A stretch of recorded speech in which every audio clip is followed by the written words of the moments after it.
Fala pessoal, tudo bem com vocês? Eu sou o professor Alejandro, professor de Geografia. Bem, na nossa aula hoje de Ciências Humanas, nós veremos agora sobre a leitura dos mapas. Bem, na nossa primeira aula de Geografia, a aula 5, nós vimos aí a importância a respeito desses mapas. Então, os mapas são utilizados para mapear, para ilustrar aí, representar os espaços reais. E isso facilita principalmente para a hora dos nossos planejamentos, certo? O mapa consegue nos orientar melhor com essa visão, principalmente de cima. E é claro, nessa aula a gente vai observar que esses mapas, eles devem ser lidos. Então, a leitura desses mapas. Lembrando que para esse mapa ser lido, nós citamos, o título é fundamental para isso, mas existem outros elementos além do título. Então, além do título, nós temos, por exemplo, a legenda, nós temos as coordenadas geográficas, uma orientação é colocada também no mapa, nós temos a fonte, nós temos vários elementos compondo esse mapa. E é sobre isso que nós vamos falar nessa aula. Então, dando continuidade aqui, nós começamos com um link para você ampliar o seu conhecimento. Então, depois da nossa aula, ou se você quiser dar um pause e ver agora, acessar agora esse link, é só clicar aí nesse anexo 3, beleza? Seguindo aqui, a leitura dos mapas. Ler um mapa é interpretar e compreender as informações que ele contém. Saber a leitura de mapas é uma forma de conhecer o espaço geográfico, de se orientar, perceber distâncias, localizar elementos e as relações entre eles, entender a organização espacial de uma cidade, de um país ou do mundo e tirar conclusões sobre diferentes aspectos desses espaços. Então aqui a gente já tem resumido, o que? A importância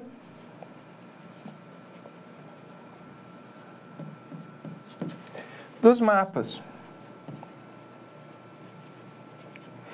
Então, os mapas é uma forma de conhecer o espaço geográfico, de se orientar no espaço, de perceber as distâncias, de localizar elementos e relações entre eles, de entender a organização espacial de uma cidade ou país do mundo e tirar conclusões sobre diferentes aspectos desses espaços. Então, essa é a importância de forma resumida. A leitura dos mapas é muito importante para orientar a nossa localização em lugares desconhecidos. Ler um mapa é interpretar e compreender as informações que ele contém. Saber a leitura de mapas é uma forma de conhecer o espaço geográfico, de se orientar, perceber distâncias, localizar elementos e relações entre eles, entender a organização espacial de uma cidade, de um país ou do mundo e tirar conclusões de diferentes aspectos desses espaços. Dessa forma, para facilitar a leitura e melhor transmitir as informações, existem alguns itens que são de extrema importância para que o mapa ou cartograma seja mais facilmente lido. Trata-se dos elementos que compõem um mapa, aqueles que, justamente aqui, esses elementos que compõem um mapa, é justamente isso que nós vamos destacar na aula de hoje. Estão presentes na maioria dos mapas produzidos, servindo como instrumentos de leitura e análise. Então, para isso que servem esses elementos. Os elementos que compõem um mapa, ou seja, as partes obrigatórias dos mapas, são o título e, às vezes, o subtítulo. As legendas, a escala, a orientação, a projeção cartográfica utilizada para a produção do referido documento. Então, aqui nós temos os principais elementos de um mapa, que compõem um mapa. Esses são elementos obrigatórios de um mapa. Então, se esses elementos são obrigatórios, se faltar algum deles, não é mais mapa. A gente vai estar falando sobre uma ilustração, sobre um croquis, sobre um outro tipo de representação, mas não é um mapa. Embora nem sempre estejam presentes em todos os mapas que vemos por aí, de toda forma, para melhor interpretarmos as informações cartográficas, é preciso conhecer esses instrumentos, procurando saber o que eles são, o que indicam e quais são as suas funções no processo de comunicação. Haja vista que os mapas também são formas de linguagem, tá? Então, eles se comunicam conosco, tá certo? Observemos o mapa, como se apresentam as diferentes partes de um mapa. Então aqui a gente tem, olha só, densidade demográfica 2010. Então aqui nós temos o título. Qual é o tema? Densidade demográfica. Qual é o período representado? 2010. Sobre qual território? Território brasileiro. Aqui nós temos a legenda, né? A legenda, ela vem aqui, ó. Cada um desses símbolos ou cores, no caso, ela tem uma representação sobre habitantes por quilômetro quadrado. Então, quanto de pessoas tem por quilômetro quadrado? E quanto mais escuro vai ficando, maior a quantidade de pessoas. Já possibilita a gente saber que, olha só, no litoral brasileiro é onde está a maior parte da população. Então, aqui nós temos uma maior densidade demográfica, os chamados formigueiros humanos. E aqui, olha só, essa região, aqui são os chamados vazios demográficos, onde nós temos uma população, habitante por quilômetro quadrado, muito baixa, né, a densidade demográfica. Aqui nós temos, olha só, a escala. Então, quanto a proporção, né? Quanto o espaço real foi reduzido para ter essa representação. Então, a escala é essa relação matemática entre o espaço real e o espaço representado. Aqui a projeção também está colocada. Então, qual é o tipo de projeção que foi utilizada? Sem falar da nossa orientação, que é a rosa dos ventos, já está indicando aqui para nós o norte. E nós temos, olha só, essas grades aqui, essas linhas, né, em grades, o que são elas? São as nossas coordenadas geográficas. O que essa coordenada geográfica ela indica? A localização.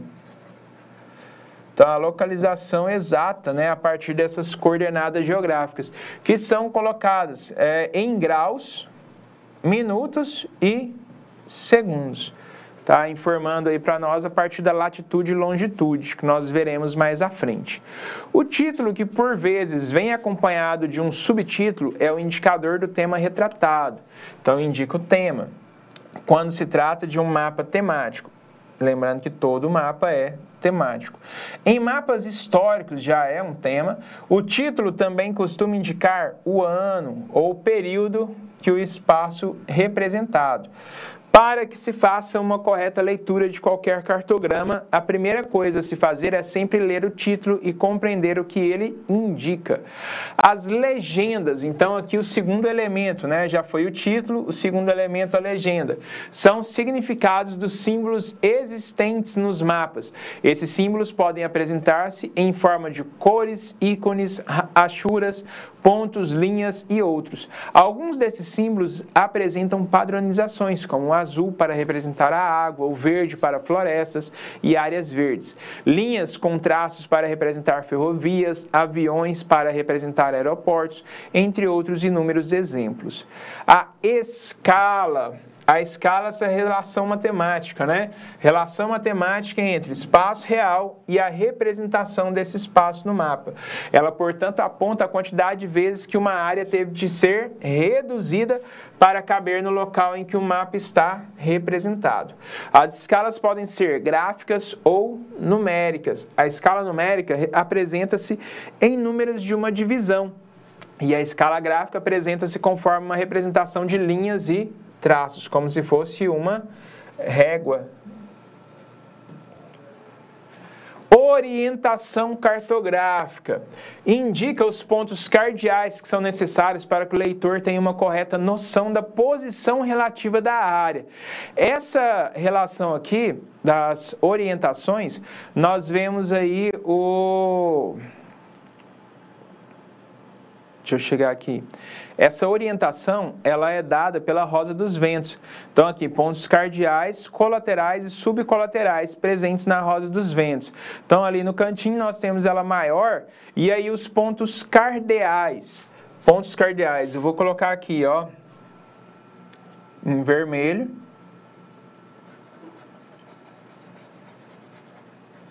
Pontos cardeais. Norte, sul, leste e oeste. Eu vou trocar a cor aqui para representar os pontos que a gente vai chamar de pontos colaterais. O que são os pontos colaterais? Entre dois pontos cardeais, nós temos um colateral. Então, aqui, ó, entre o norte e o leste, nós temos o quê? O nordeste, tá? Entre o norte e o oeste, o noroeste. Entre o norte e o sudoeste. Entre o sul e o leste, o sudeste, tá? Então, nós temos 4 pontos cardeais e 4 colaterais. E é claro, menos utilizado, mas não menos importante, vou utilizar esse verde aqui, tá? Os pontos chamados de subcolaterais. Então, entre um ponto cardeal e um ponto colateral, existe um ponto subcolateral. Então, entre aqui o norte e o nordeste, tem o norte e nordeste. É basicamente repetir o nome do ponto cardeal, mais acrescentado do ponto colateral, tá? Entre eles. Então, aqui, leste, nordeste. Aqui, leste, sudeste. Sul, sudeste, sempre o cardeal primeiro, depois o colateral, tá bom? Aqui, sul, sudoeste, oeste, sudoeste, oeste, noroeste, norte, noroeste. Então, nós temos, olha, 4 cardeais, 4 cardeais, 4 colaterais e 8 subcolaterais, tá? Então, essas são as orientações que nós temos a partir da rosa dos ventos, beleza? Se ainda existe algumas dúvidas sobre a orientação e a localização, aqui nós temos um vídeo para você acompanhar e registrar aí um pouco mais sobre a rosa dos ventos. E aqui um pequeno exemplo, a identificação dos pontos cardeais, colaterais e subcolaterais no espaço terrestre depende do ponto de referência considerado. Para isso, você deve saber identificar as posições dos elementos ou objetos que se encontram próximos a pontos de referência do ponto referencial, posição do objeto investigado na localização em questão. E desse iniciar a localização do objeto. Então, olha o exemplo que nós temos aqui. Nós temos a imagem, considerando a escola como ponto de referência, localize os pontos indicados utilizando somente os pontos cardeais. Cadê a escola? Aqui está a escola. Vou voltar para o vermelho para destacar ali na imagem, né? Esse verdinho confundiu ali com o gramado. O teatro localiza-se aonde? Cadê o teatro, gente? Olha só. Aqui está a rosa dos ventos, então, ó, norte, sul, leste e oeste. Então, a partir da escola, o teatro está para onde? Para o oeste. Então, o teatro localiza-se a oeste da escola. O estádio de futebol, o estádio está aqui, né? Então, olha, a partir da escola, o estádio está para o norte da escola. A lanchonete localiza-se aonde? Aqui está a lanchonete, então a partir da escola nós temos a lanchonete para o sul. E a igreja localiza-se a leste, tá? Então seria o museu a nordeste, nós temos o aeroporto a noroeste, a rodoviária a sudoeste e nós temos o parque a sudeste. Então, aqui nós localizamos os pontos cardeais e colaterais, beleza? Pessoal, esse é o nosso tema da aula de hoje. Nós finalizamos, então, por aqui. Tchau para vocês e até a próxima. Valeu!